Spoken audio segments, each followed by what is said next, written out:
Mayday, catástrofes aéreas, aterrizaje milagroso. Esta es una historia real. La reconstrucción de los hechos se basa en los relatos de testigos presenciales.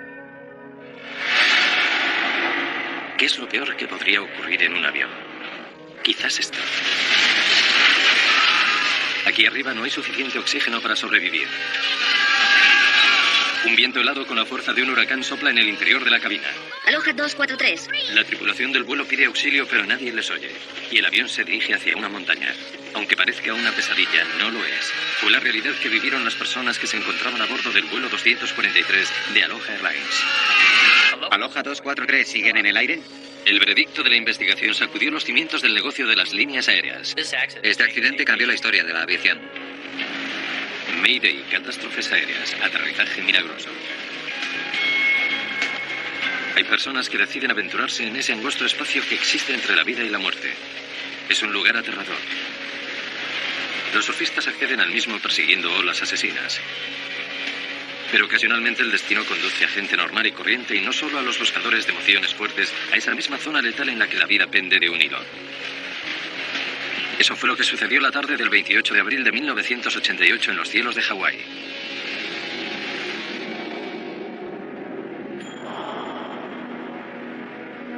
A la 1 de la tarde el vuelo 243 de Aloha Airlines se disponía a partir. Un Boeing 737 estaba ya en la pista de despegue del aeropuerto Hilo, en la gran isla de Hawái, la que se encuentra más al sur del archipiélago. La duración del vuelo 243 con destino a Honolulu, en la isla de Oahu, era de tan solo 35 minutos. Para dar servicio a las islas, los aviones de Aloha trabajan muy duro. Los vuelos son muy cortos, pero se efectúan infinidad de ellos. Este avión había estado yendo y viniendo entre las islas desde una hora muy temprana. El siguiente sería su 9º vuelo del día. La tripulación llevaba muchos años haciendo ese trabajo. Aloha 243. Te recibo. Hacía ya 11 años que el capitán Bob Schonsteimer volaba con Aloha Airlines. Mimi Tompkins, su primer oficial, esperaba ascender a capitana después de casi 9 años en la empresa. ¿Y sabes algo más de eso? Todos los auxiliares de vuelo poseían también una larga hoja de servicios, pero ninguno tan extensa como Clarabel Lansing, a quien todo el mundo llamaba simplemente CB. Señor Kainer, bienvenido. Siempre es un placer verte, CB. Ya veo que nos has traído un poco de buen tiempo. Por supuesto, no podía ser de otro modo. Permítame ayudarle con esto. Sí. CB era la jefa de cabina de pasajeros, la sobrecargo. Michelle Honda, una veterana que llevaba 14 años trabajando como auxiliar de vuelo, era la número 2. Jane Sato Tomita ocupaba ese puesto desde hacía 19 años. Era una de las tripulaciones más experimentadas que existían y viajaba a bordo de un avión que había cubierto los trayectos entre las islas de Hawái sin problema alguno durante 19 años. ¿Interruptores? El aparato tenía a sus espaldas casi 90.000 vuelos. En aquel momento tan solo otros 737 en todo el mundo superaba esa cifra sin precedentes. Comprobado. Los viajeros no tenían motivos para temer, sabían que estaban en buenas manos.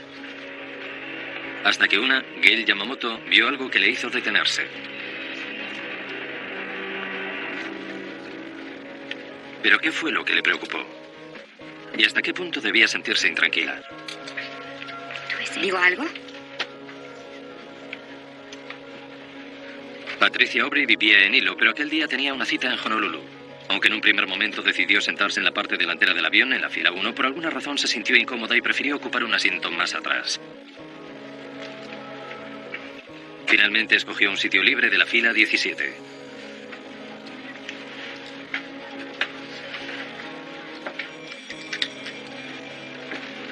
A la 1:25 el vuelo 243 ya está preparado para despegar.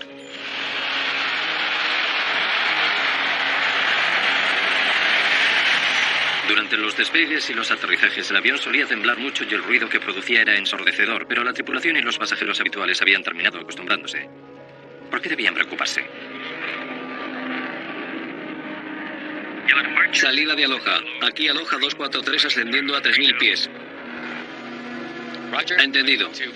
Aunque era el capitán, Bob Schonsteimer decidió encargarse de las comunicaciones por radio con el Centro de Control de Tráfico Aéreo. Mimi Tompkins pilotaría el avión hasta Honolulu. La mayor parte del vuelo se invertía en ascender hasta la altitud de crucero. El avión tardaba 20 minutos en alcanzar los 7.300 metros.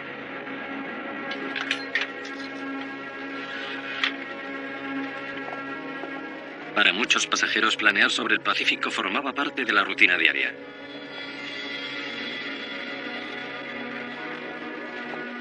Era el caso, por ejemplo, de Howard Kitaoka, un vendedor que ocupaba la fila 5.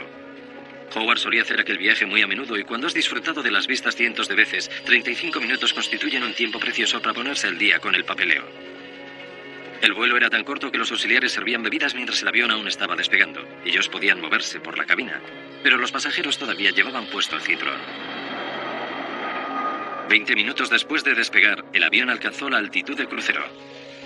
Centro Aloha. Aloha 243. Nivelamos la nave a 240. Por fin los pilotos podían relajarse. Dime, ¿dónde está la estación del Servicio Nacional de Meteorología? ¿Es la que se encuentra en la vieja torre? El tiempo era perfecto para volar y todo se desarrollaba como de costumbre.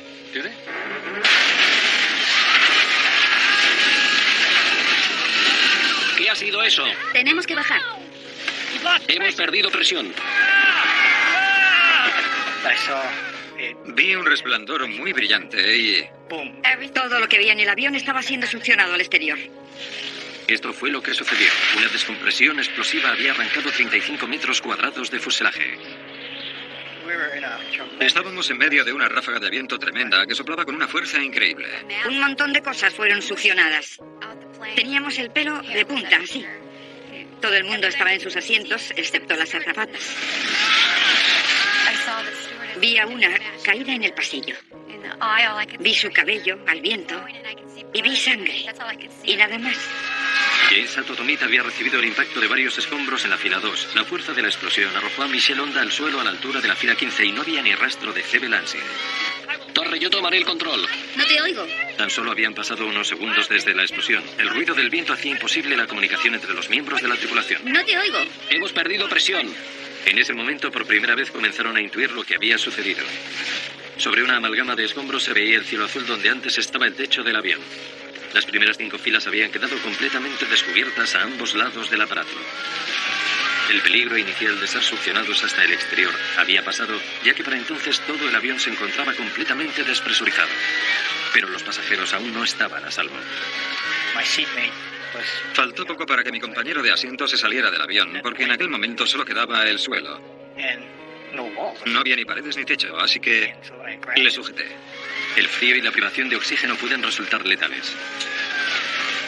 Imaginen la escena que debió vivirse allí arriba. El techo del avión estaba roto. Los pasajeros no podían obtener oxígeno adicional porque los conductos que los suministraban habían desaparecido.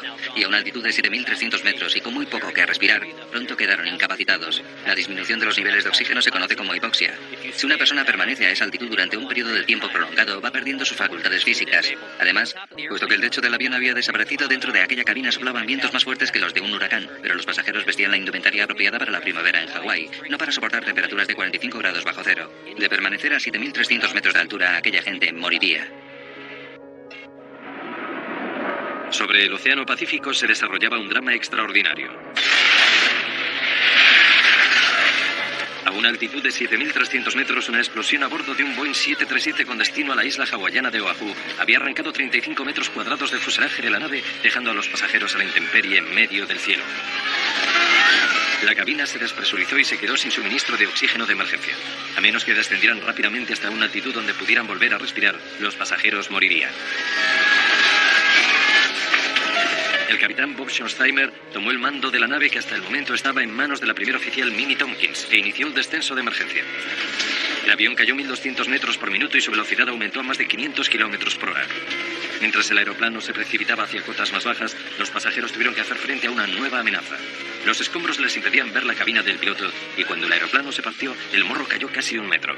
Únicamente las estrechas barras que discurrían por el suelo mantenían unido el aparato. El suelo se estaba combando y se veía que el avión se doblaba por la mitad. Michelle Honda no podía avanzar lo necesario para ver si los pilotos estaban vivos o muertos, de modo que trató de establecer contacto con ellos a través del intercomunicador. ¿Alguien me oye? Pero los cables estaban cortados. Mientras trataba de avanzar para llegar a la cabina, alguien le preguntó lo único a lo que no podía responder. ¿Tenemos piloto? No lo sé. ¿Tenemos piloto? No lo sé. ¿Saben pilotar un avión? El pánico debió apoderarse de los pasajeros cuando la azafata hizo la pregunta que ninguno de ellos deseaba oír. ¿Saben pilotar un avión? Mientras la primera oficial Minnie Tompkins trataba de avisar al control de tráfico aéreo de Honolulu. Los registros de la grabadora de voz de la cabina a la caja negra, analizados posteriormente por los investigadores de accidentes, aportaron una serie de datos asombrosamente precisos sobre lo que sucedió.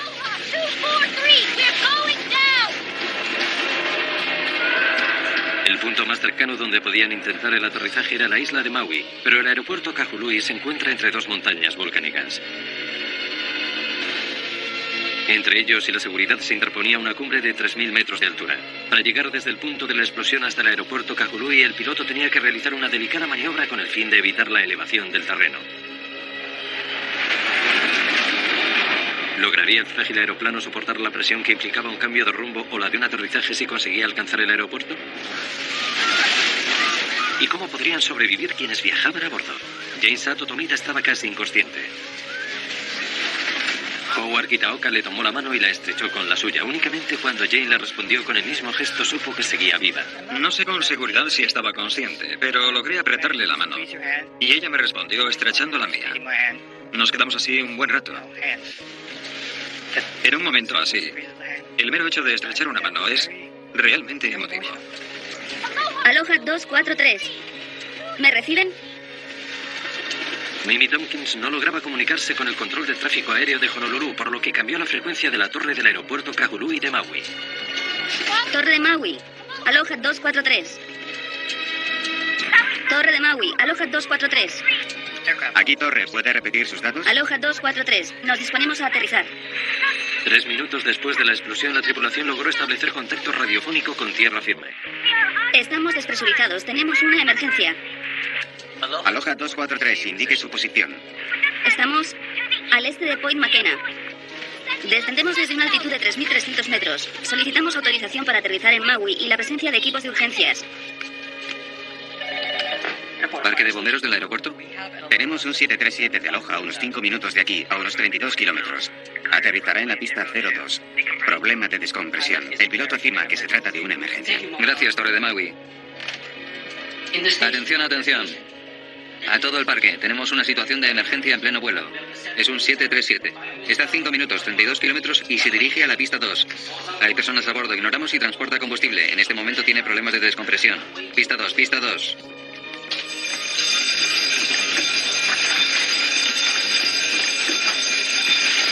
Aloha 243. Los equipos ya están en marcha.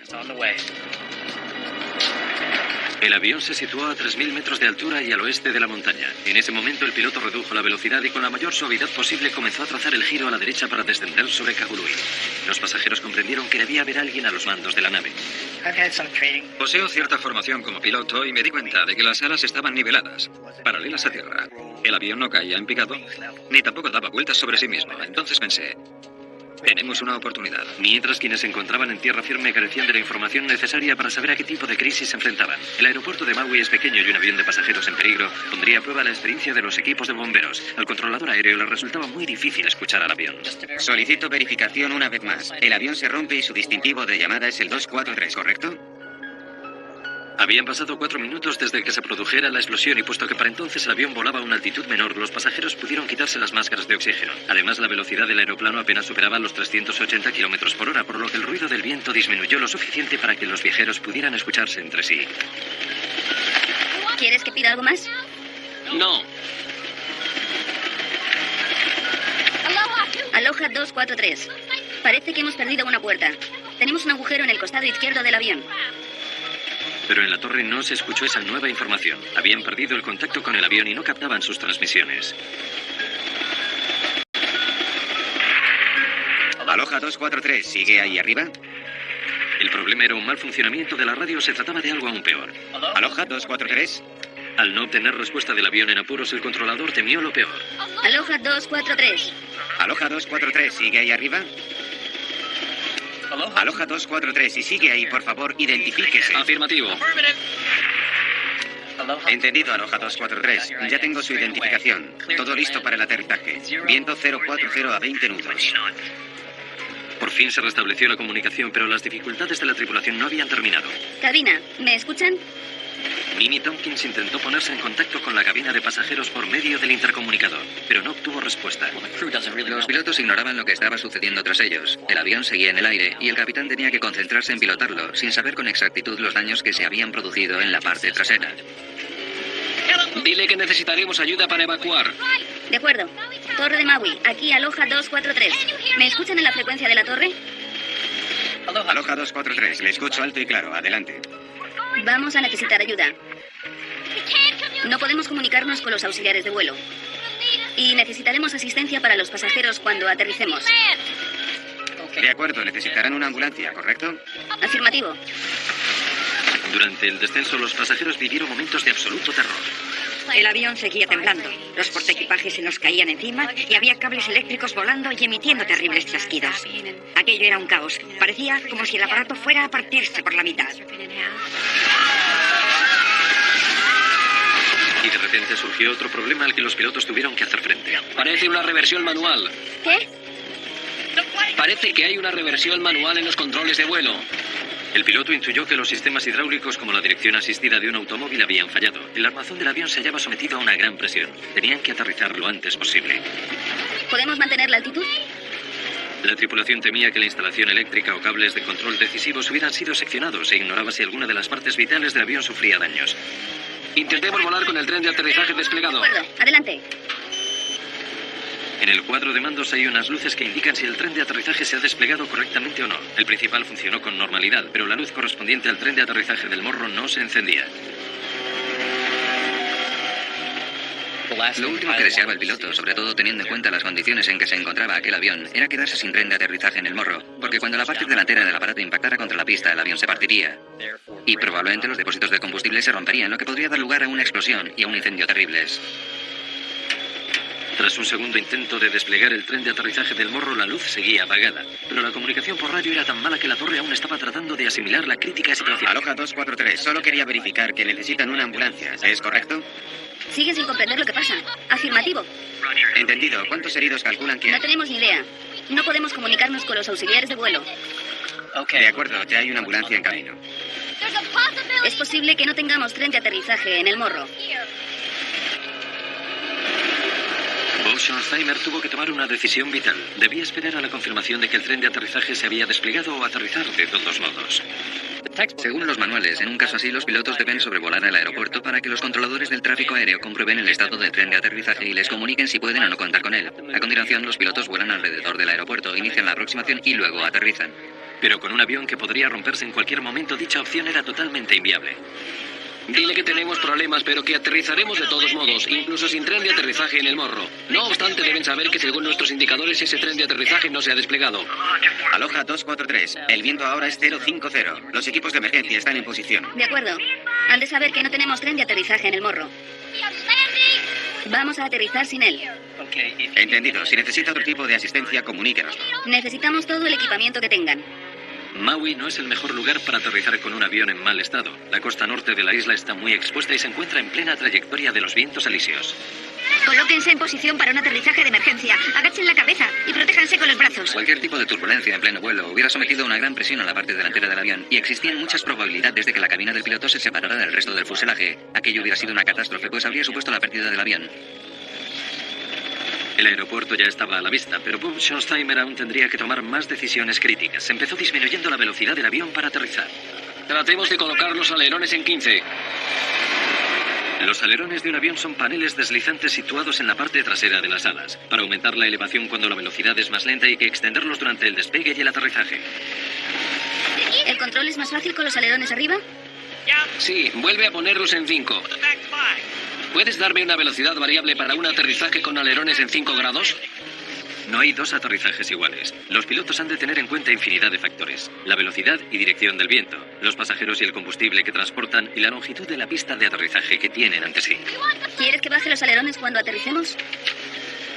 Sí, pero solo después de tocar tierra. De acuerdo. Mediante una complicada fórmula se calcula la velocidad de aterrizaje segura, e incluso en el punto culminante de una crisis como esta, los pilotos han de recurrir al manual. Los alerones harán las veces de freno si se despliegan una vez que el aparato toque tierra, pero si la operación se realiza antes, toda la estructura del avión se vería sometida a una presión que podría hacerla pedazos. Recordemos que los pilotos no estaban entrenados para actuar en una situación como esta y al faltarles el techo de la nave, se convirtieron en meros pilotos en pruebas. Los efectos aerodinámicos del avión eran muy diferentes de aquellos a los que estaban acostumbrados, de modo que tuvieron que manejarlo dejándose guiar por su instinto.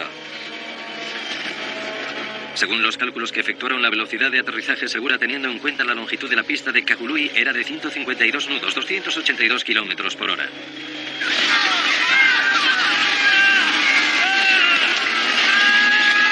Pero a medida que el avión perdía velocidad resultaba más difícil controlarlo, de modo que el piloto tuvo que tomar otra decisión crucial: acelerar para mantener el control del aparato. Aquello significaba que llegaría a la pista de aterrizaje más rápido de lo que debía, pero a juicio del capitán, pese a todo, esa seguía siendo la mejor opción.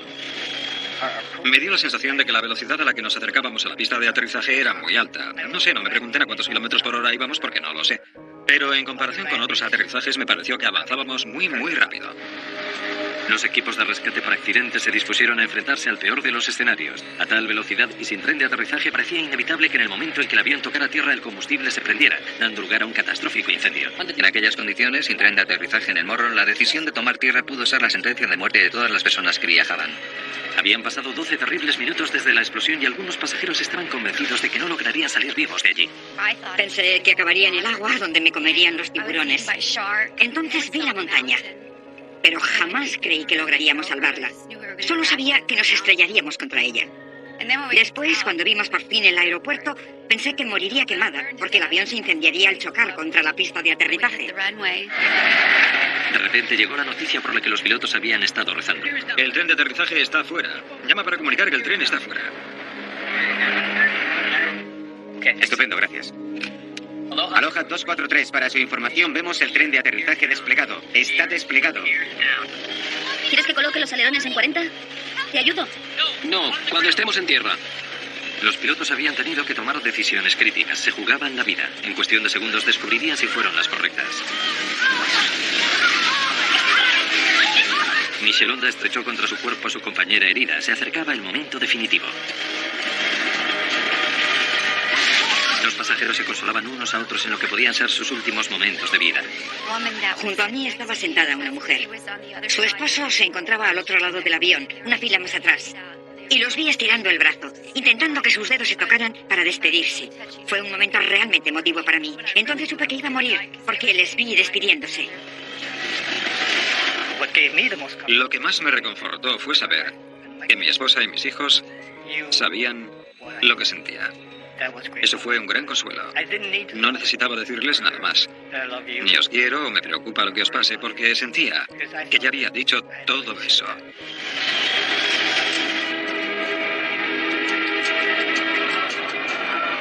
Aunque el tren de aterrizaje delantero se había desplegado, la tripulación del avión seguía sin saber si se encontraba en buenas condiciones o si se desplomaría en el momento del aterrizaje. De no resistir el peso de la nave, 40.000 kilos de avión moviéndose a casi 320 kilómetros por hora acabarían estrellándose de frente contra el pavimento.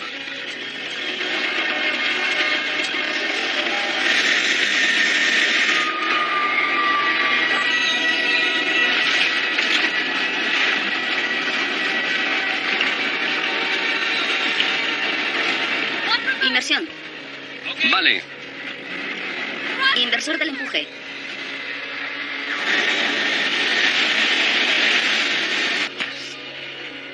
Aloha 243, apague el motor donde está. Sí. Todo está bien, el tren de aterrizaje resistió. Los coches de bomberos ya están en camino. Estupendo. Apágalo. ¿Sí? Sí.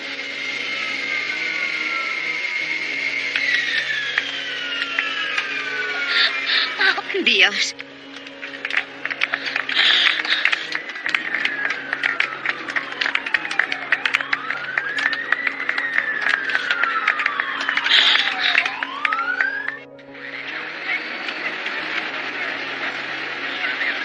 Viendo estas extraordinarias imágenes grabadas momentos después del aterrizaje, resulta difícil comprender la extensión de los daños que sufrió el avión. Terminaba de completarse una evacuación de emergencia de los pasajeros que resultaron ilesos, pero aún había que ayudar a salir del aparato a otros que sí estaban heridos. Es asombroso que el 737 lograra mantenerse en el aire durante aquellos aterradores 13 minutos. El capitán Schonsteimer recibía los agradecimientos de los pasajeros que tan solo unos minutos antes estaban convencidos de que iban a morir. Poco a poco la tensión se fue desvaneciendo. Le dije, sí, tío. Eso fue todo. El piloto hizo un trabajo extraordinario. Patricia Aubry abrazaba a su heroína Michelonda. Estaba llorando. Evidentemente había sido una experiencia muy traumática para todos. Fue horrible mirar el avión y ver a toda esa gente sangrando. Yo me tocaba el cuerpo y pensaba, estoy aquí, no puedo creer que siga viva. Aquel último impulso de cambiar de asiento le salvó de resultar herida. Pude incluso que de morir. Algo me decía que no me sentara allí. No tenía una buena razón para trasladarme, pero mi ángel guardián me dio un golpecito en el hombro y me dijo que me moviera. Un último y desesperado recuento de los pasajeros hecho por Michelle Honda confirmó los peores temores de la tripulación. C.B. Lansing, la veterana que llevaba 37 años volando con la compañía, había desaparecido. Enseguida se inició una búsqueda en la parcela de océano sobre la que tuvo lugar la explosión, pero no se encontró su cuerpo y tampoco restos del avión. Jane Sato Tomita comenzaba a recuperarse. 7 pasajeros estaban heridos de gravedad. La peor lesión era una fractura de cráneo. Pero ¿cómo logró sobrevivir el resto? En el momento de la descompresión, únicamente sus cinturones marcaron la diferencia entre la vida y la muerte. De repente escuchamos un ruido tremendo y aquello se partió. Yo creí que habíamos saltado por los aires, pero todos teníamos el cinturón abrochado, o al menos la mayoría, pues de lo contrario habríamos perdido a más gente. Pero hubo algo más. En el momento clave, los fuertes vientos tan característicos de Maui dejaron de soplar. Me sorprendió mucho ver que faltaba la parte delantera del fuselaje. Lo gracioso de todo esto es que cuando el avión comenzó a aproximarse al aeropuerto no había viento. Estoy seguro de que si hubiera soplado el viento, el aparato no lo habría conseguido. Se hubiera partido en 2 pedazos. Es un milagro. Un verdadero milagro. Este episodio es uno de los eventos más importantes de la historia de la aviación. Ningún avión ha conseguido aterrizar con daños de esa envergadura. Lo único que mantenía la cabina de mando unida al resto del fuselaje eran las barras que discurrían por el suelo. Aquella gente básicamente pendía de un hilo. Efectuando un minucioso estudio del fuselaje, los investigadores trataron de determinar los motivos por los que la estructura del avión permaneció de una pieza. El factor decisivo resultó ser la localización precisa de la explosión. El hecho de que los daños se localizaran en la parte superior del avión les salvó. El morro se estaba cayendo, pero estas barras mantuvieron el aparato de una pieza, soportando una gran tensión. Gracias a ellas, aunque estuvo a punto de partirse, la estructura conservó su solidez. Si estos daños se hubieran producido en el suelo, el morro habría ejercido una presión excesiva sobre toda la estructura, que hubiera terminado combándose y rompiéndose. Fue una gran suerte que la zona más afectada fuera el techo de la nave. Pero ¿cómo es posible que el techo de un avión salte por los aires de repente? A la Comisión Nacional de Seguridad del Transporte, o NTSB, se le encomendó la tarea de descubrir lo que había pasado. Los investigadores consultaron los registros del avión, algo como el historial de servicio de un automóvil, y las sospechas recayeron en el propio aeroplano. La mejor prueba para saber lo que sucedió, la sección del fuselaje que faltaba, se encontraba en el fondo del Océano Pacífico. Pero uniendo cuidadosamente las pistas de que disponían, los investigadores confiaban en resolver uno de los accidentes más espectaculares de todos los tiempos. En los 38 años que habían pasado desde su lanzamiento en 1967, se vendieron más de 5.000 Boeing 737. Cada 5 segundos, un 737 despega en algún lugar del mundo. El avión del accidente era el número 152 de una línea de producción entregada en mayo de 1969. Habían sido diseñados para una vida útil de 20 años y 75.000 vuelos. Sin embargo, este en concreto superó con creces esa cifra, aunque muchos de sus trayectos fueron de corta duración. Su fuselaje estuvo sometido a constantes tensiones debido a la presurización. El fuselaje de los aviones respira, es decir, se expande y contrae en función de la altitud. Cuando se encuentra en el suelo está contraído y cuando asciende hasta una altitud de 7.300 metros se expande. Así pues, el avión se halla sometido constantemente a ciclos de expansión y contracción debido a la presurización. Dichos ciclos debilitan la estructura a lo largo de un dilatado periodo de tiempo y a tenor del historial de este avión, el hecho de que tuviera ciclos muy altos probablemente influyera en el debilitamiento de la estructura del fuselaje. Dado que son miles los 737 que suben a los cielos cada día, los investigadores tenían que averiguar con total seguridad lo que hizo explotar a este. En Washington, Distrito Federal, se encontraba Jim Wilde, uno de los miembros de la NTSB que trabajaban en el caso. Su experiencia como metalúrgico resultó crucial. Recibí una llamada en medio de la noche, serían las 2 de la madrugada. Era mi jefe, me dijo que se había producido un accidente en Hawái y que estaban formando un equipo de investigación, de modo que me subí a un avión y me desplacé hasta la isla. Jim tomó muestras del fuselaje restante y en el laboratorio descubrió algo apenas perceptible a simple vista. Minúsculas grietas como estas junto a los orificios donde habían estado los remaches. Para averiguar cómo habían llegado allí esas grietas, había que remontarse a los orígenes del avión, al ensamblaje del Boeing 737. Los aviones se construyen uniendo diversos paneles independientes. En las zonas en las que dichos paneles se superponen, se emplea un potente adhesivo llamado epoxi para unirlos. Los remaches sujetan los paneles mientras que la resina de epoxi se endurece. En el avión de Aloha había una reveladora decoloración en la parte interior de la zona donde los paneles se superponían. Allí estaba la pista decisiva. Este material negro es el adhesivo que se utilizó para unir las dos placas. El material blanco que se ve aquí son los daños provocados por la corrosión en la capa superior del fuselaje, que es de aluminio. En un principio lo que se pretendía era canalizar la presión que trataría de separar una plancha de otra a través de las zonas donde se aplicó el adhesivo y no a través de los remaches. Evidentemente, en el momento en que esto se despegó, toda la presión fue a parar a los remaches, especialmente a esta fila. Y pensamos que fue esta hilera la que presentaba las grietas por desgaste, la que al final hizo que la estructura del techo del 737 de Aloha se abriera. Los archivos revelaron que Boeing advirtió a las líneas aéreas, incluida Aloha, de que algunos 737 de los más antiguos habían dado problemas. Si el epoxi no se aplica a la temperatura exacta o si los paneles tienen humedad o polvo, esas soldaduras por adherencia pueden resultar defectuosas. En esas notas de aviso y boletines de servicio, algunos emitidos incluso 15 años antes, Boeing explicaba el peligro. El clima de Hawái, con ese aire húmedo y extremadamente salino, contribuyó a la corrosión. Pero en lugar de mantener los aviones en tierra para un examen del morro a la cola, Aloha enviaba a sus inspectores a hacer revisiones esporádicas, frecuentemente por la noche, cuando el nivel de atención de quienes se encuentran de servicio disminuye y es necesario trabajar con luz artificial.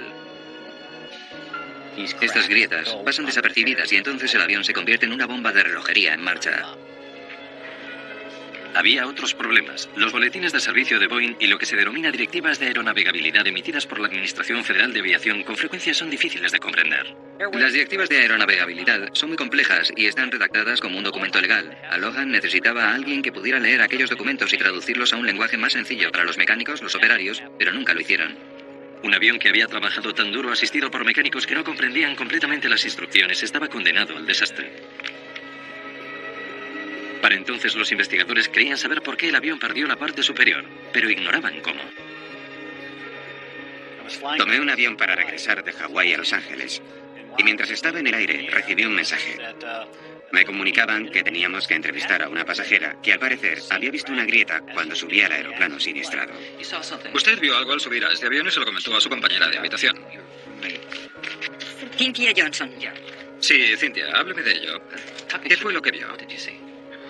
Pues a la derecha de la puerta, donde estaba la pintura blanca, había una grieta. Bueno, no era exactamente una grieta, pero el metal de la puerta superior se había separado del de la parte inferior. Se lo iba a decir al auxiliar de vuelo, pero estaban muy ocupados. Teníamos que ocupar nuestros asientos. Claro, y supuso que sabían lo que hacían y que después de todo era su avión. No quería armar un escándalo. No, por supuesto, claro que no.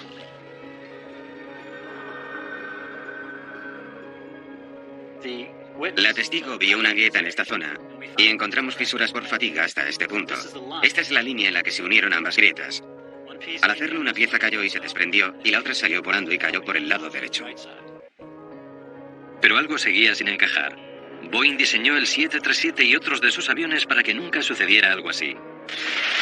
Todo el interior del fuselaje del avión está recubierto por unas placas de 25 centímetros llamadas flejes, cuya misión es reforzar la estructura y controlar cualquier posible rotura. Si apareciera una grieta, tan solo debería extenderse hasta el siguiente fleje antes de desprenderse en un ángulo de 90 grados. De ese modo, aunque exista un agujero en el avión, actuará como válvula de seguridad. El objetivo de los flejes es confinar cualquier tipo de desgarro o grieta que aparezca en la cubierta superior del fuselaje a una superficie cuadrada de 25 centímetros. Si permites que la fisura vaya más allá de esa parcela, podrían peligrar secciones más extensas del fuselaje y hacerlo reventar. Ese cuadrado de 25 centímetros permite una descompresión controlada y limita los daños estructurales a una zona muy pequeña. Entonces, ¿por qué falló en este caso la válvula de seguridad? La NTSB pensaba que había tantas grietas en el fuselaje que simplemente se unieron atravesando los flejes. El avión de Aloha era único en varios aspectos. En primer lugar, por el modo en que operaba, realizaba vuelos muy cortos, así que se sometía a un gran número de ciclos de presurización, y los remaches experimentaban una presión intermitente. En segundo lugar, al separarse las placas, toda la presión recayó sobre los remaches. Eso hizo que las grietas se unieran y que el techo se desprendiera del avión. ¿Pero era esa la respuesta final sobre lo que le sucedió al vuelo 243? Poco después surgió una nueva teoría que podría arrojar nueva luz sobre aquel dramático suceso.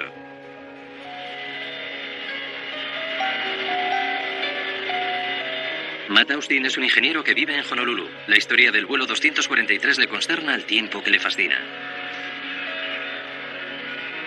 Vuelo con regularidad en Aloha Airlines y había estado a bordo de ese avión una semana antes de que perdiera el techo.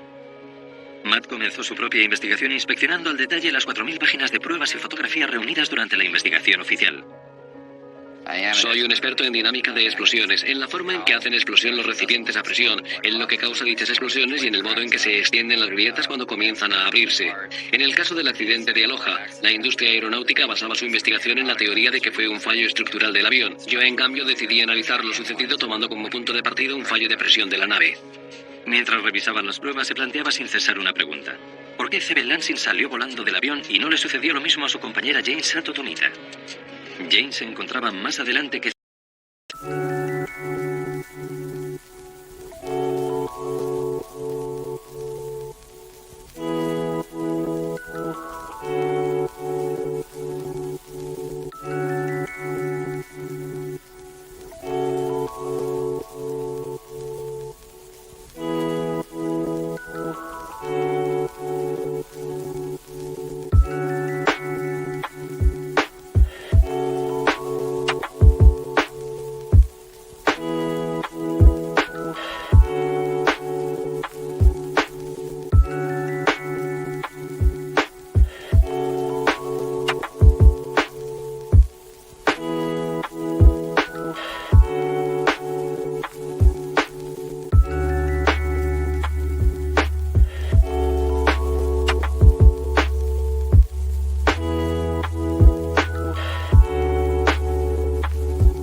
C.B. en el momento crucial.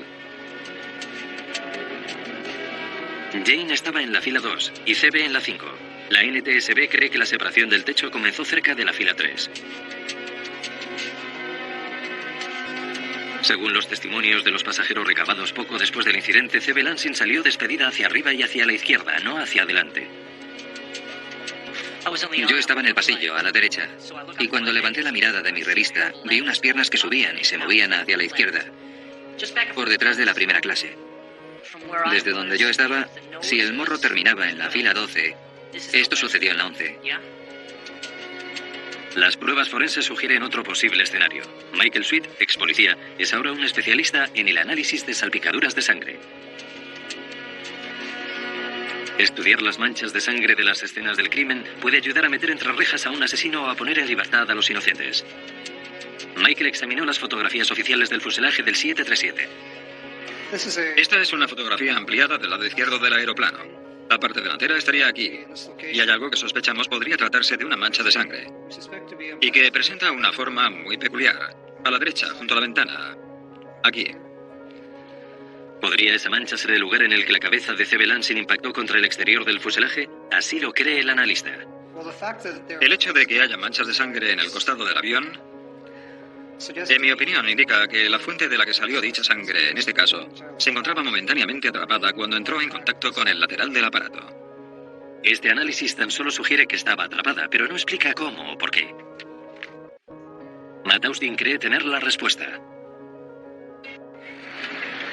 El 28 de abril de 1988, un Boeing 737 propiedad de Aloha Airlines en Hawái sufría una descompresión explosiva en pleno vuelo.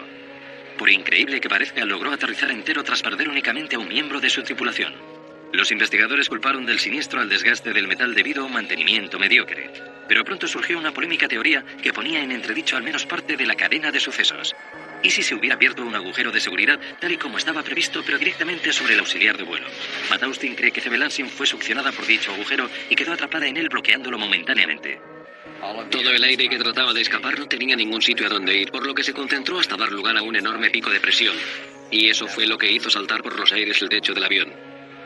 Lo que Matt describe se conoce como golpe de ariete. En términos científicos, el aire es fluido, como el agua, y en una bañera se puede demostrar fácilmente en qué consiste el fenómeno. El agua escapa por el desagüe. Si acercamos el tapón al agujero, será succionado de inmediato y creará una fuerza, que es un ejemplo muy sencillo de golpe de ariete. Matt cree que este fenómeno, a una escala descomunal, provocó el accidente. Es muy trágico, pero si no observamos las pruebas forenses que quedan atrás, no comprenderemos exactamente lo que provocó la descompresión explosiva y posiblemente tampoco podremos evitar que la desgracia se repita. La NTSB afirma que la teoría del golpe de ariete es válida desde el punto de vista científico, pero para ellos las pruebas siguen indicando algo mucho más simple, un fallo casi simultáneo en muchos de los puntos débiles del avión. Las investigaciones de la Comisión de Seguridad nunca se han cerrado por completo. Y siempre tendremos en cuenta cualquier nueva información que aparezca. Con respecto al accidente de la Loja, no hemos cambiado nuestra causa probable. Nos quedamos con la causa tal y como la determinamos en el año 88. Puesto que nunca se encontraron las pruebas físicas determinantes, probablemente jamás llegará a saberse qué sucedió a bordo en el preciso instante de la explosión. La mayor parte de las culpas recayeron sobre la dirección de Aloha Airlines por su mediocre sistema de mantenimiento. La NTSB exigió a la Administración Federal de Aviación que se esforzara más por garantizar el cumplimiento de las directrices de mantenimiento. Boeing ya había realizado mejoras en su proceso de fabricación para evitar que el compuesto adhesivo se contaminara tan fácilmente. Lo que sucedió en el vuelo 243 hizo mucho más seguros los desplazamientos aéreos. Poco después, el Congreso aprobó el Acta de Investigación para la Seguridad de la Aviación. El accidente tuvo una repercusión muy profunda en la industria de la aviación y en la forma de actuar con respecto a los aparatos más antiguos. Modificamos el modo en que supervisamos su envejecimiento, las inspecciones a las que los sometemos y, por supuesto, la forma de fabricarlos. Ahora empleamos procesos distintos. Este accidente fue decisivo para la historia de la aviación. Aquellos aterradores 13 minutos también dejaron su huella en los supervivientes del vuelo 243. Tuve que someterme a una terapia para curarme porque a partir de entonces las clases de vuelo me daban pánico. Dicen que cuando uno se cae de un caballo debe volver a subirse de inmediato y es cierto, pero decirlo es infinitamente más fácil que hacerlo.